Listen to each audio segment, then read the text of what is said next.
तो इस वक्त की बड़ी खबर, जो दर्शक हमारे साथ अभी जुड़ रहे हैं न्यूज 24 पर, लगातार उपचुनाव के जो नतीजे हैं और रुझान हैं वो आपको हम दिखा रहे हैं। चाहे बात यूपी की हो, गुजरात की, राजस्थान की, कुल मिलाकर 33 विधानसभा सीटों पर उपचुनाव हुए थे और निघासन जो सीट है उधर से खबर यह आ रही है कि समाजवादी पार्टी आगे है। बहराइच सहारनपुर में भी समाजवादी पार्टी आगे है।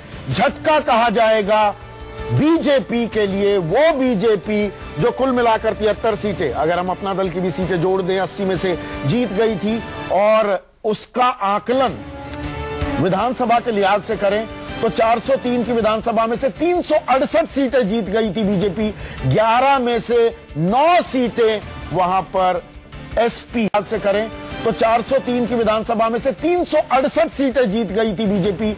11 में से 9 सीटें वहां पर एसपी समाजवादी पार्टी के खाते में जाती दिख रही हैं। तो जो पूरी ताकत झोंक दी थी और जो कमल खिलने की पूरी उम्मीद लगाए बैठी थी बीजेपी, वैसा होता नहीं दिख रहा है। और अगर हम लोकसभा सीट की भी बात कर लें, मैनपुरी में उपचुनाव हुए थे, यहां पर तेज प्रताप आगे हैं, समाजवादी पार्टी के उम्मीदवार हैं। परिवार थोड़ा और बढ़ता दिख रहा है, यादव परिवार। और हमारे साथ हमारी editor in chief Anuradha Prasad जुड़ रही हैं। अनुराधा, ये बताइए, बड़ी तस्वीर अगर मैं कहूं, क्या ये दिख रही है कि देखिए विकास को तवज्जो देता है वोटर, विकास के नाम पर बटन दबाता है, ध्रुवीकरण की राजनीति की कोशिश होगी तो बटन नहीं दबेगा?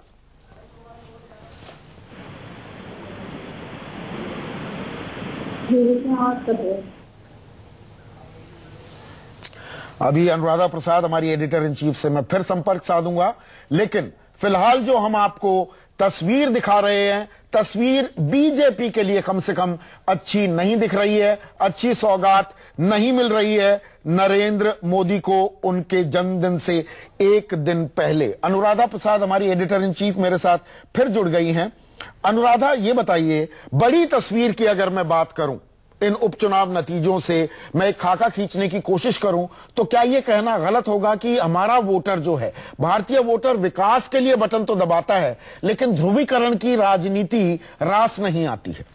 जी बिल्कुल, आपने सही कहा संदीप, क्योंकि अगर आप बीजेपी की इस पूरे उपचुनाव को देखें और इस चुनाव में बीजेपी की भूमिका को देखें, खास करके उत्तर प्रदेश में जिस तरीके से उनके नेताओं ने जिस तरीके का बयान किया, जिस तरीके की बातें की, अपने जिस तरीके के ध्रुवीकरण करने की कोशिश की, और उन्हें ये लग रहा था कि जिस तरीके से पिछले साल लोकसभा चुनाव के पहले मुजफ्फरनगर में दंगे हुए और उस ध्रुवीकरण का नतीजा उनको लोकसभा चुनाव में देखने को मिला, शायद उसी की ये सेकेंड इनिंग होगी।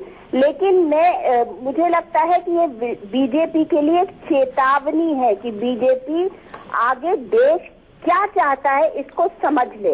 बीजेपी देश विकास चाहता है। बीजेपी उन्होंने बोला था कि हम गुड गवर्नेंस की बात कर रहे थे, ये विकास की बात कर रहे थे। देश ये चाहता है, देश ये नहीं चाहता है कि लव जिहाद के नाम पर दंगे हों। देश ये नहीं चाहता है कि कोई एक मंत्री ये जाके बोले कि जो मीट के व्यापारी हैं उनका पैसा टेररिज्म में जाता है। इस तरीके की बातें और इस तरीके देश ये नहीं कहता कि 100% मदरसों में टेररिज्म की ट्रेनिंग होती है। ये जो बातें और इस तरीके के जो फ्रिंज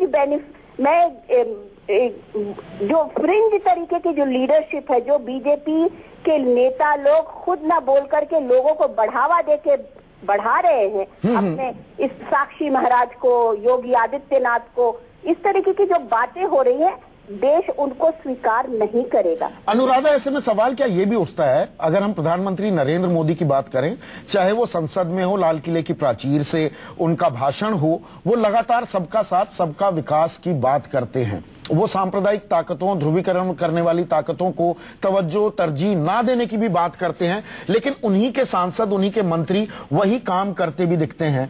तो ऐसे में जबकि नरेंद्र मोदी की निजी रेटिंग, पर्सनल रेटिंग्स, उन पर एतबार है भारतीय वोटर को, वो बरकरार है, रेटिंग्स बरकरार हैं, लेकिन क्या उन्हें एक सिग्नल भी दे रहा है वोटर कि थोड़ा अपने सांसदों को, कार्यकर्ताओं को संभालिए, उन्हें रोकिए? देखिए संदीप, सबसे बड़ी बात है कि इस देश में आप सिंगल महात्मा बनने की कोशिश अगर करेंगे, मत आप डुअल चीज नहीं दे सकते हैं। आपकी वो पूरी जेन्युइननेस होनी चाहिए कि आप जो कहते हैं वही करते हैं और वही लकीर आपके नीचे तक की काडर में जाती है। ये नहीं हो सकता है कि मेरा चेहरा तो एक, मुखौटा तो एक और अंदर कोई और बात। ये नहीं हो सकता है। ये अगर मोदी जी को महात्मा बनना है और देश में विकास की बात करनी है और गुड गवर्नेंस की बात करनी है, तो उन्हें अपने काडर को, उन्हें अपनी लीडरशिप को, उन्हें अपनी पार्टी को ये समझाना पड़ेगा कि be genuine, you have to be, you know what you say, what you preach you do and you execute. इन तीनों में कि आप प्रीच कुछ करें, आप अंदर से कुछ और सोचे और उसको एग्जीक्यूट ग्राउंड पे आप कुछ और करें, ये नहीं हो सकता है। अगर हम खास उत्तर प्रदेश की बात करें, उत्तर प्रदेश में क्या रणनीति में ये गड़बड़ी हो गई? हालांकि अभी ये रुझान आ रहे हैं, तस्वीर थोड़ी बदल सकती है, लेकिन संकेत साफ दिख रहे हैं। अनुराधा, क्या गड़बड़ी यहां पर भी हो गई जो आप जिक्र कर रही थी कि योगी आदित्यनाथ को चुनाव प्रचार की कमान सौंप दी जाती है, साक्षी महाराज उत्वरित होने लगते हैं, अवतरित होने लगते हैं, या मेनका गांधी का ये बयान आता है? दरअसल एक पोजिशनिंग, पोस्चरिंग का भी खेल होने लगा कि 2017 के लिए मुख्यमंत्री पद का दावेदार कौन होगा। आप गांव बसा नहीं मंगते आंट गए, वो वाला खेल भी हो गया क्या बीजेपी के साथ, अगर हम उत्तर प्रदेश की बात करें तो? जी संदीप, देखिए सबसे बड़ी इनकी जो गलती मुझे लगता है वो हुई है वो पोस्चरिंग की। मोदी अभी अभी चुनाव जीत के आए थे, देश उनसे कुछ एक्सपेक्ट कर रहा है, चाहे वो उत्तर प्रदेश हो, चाहे वो राजस्थान हो, चाहे वो गुजरात क्यों न हो। देश उनसे ये एक्सपेक्ट कर रहा है कि जब आप प्रधानमंत्री आप बन चुके हैं, देश की कमान आपके हाथ में है, तो आपको बहुत से लेवल से ऊपर उठना पड़ेगा, क्योंकि प्रधानमंत्री देश का प्रधानमंत्री होता है, वो किसी पार्टी का लीडर नहीं होता है। तो ये इन लोगों, ये बीजेपी की गलती हुई कि उन्होंने ऐसे लोगों के हाथों में कमान दिया जो, जिन्हें आप कह सकते हैं बड़ बोले। ये उनकी बड़ बोलों की राजनीति इन्होंने ऐसे लोगों, लीडर्स के हाथ में दे दी जो एक से ज्यादा बोल करके अपनी कॉन्स्टिट्यूएंसी को एड्रेस करने लगे। जी शुक्रिया।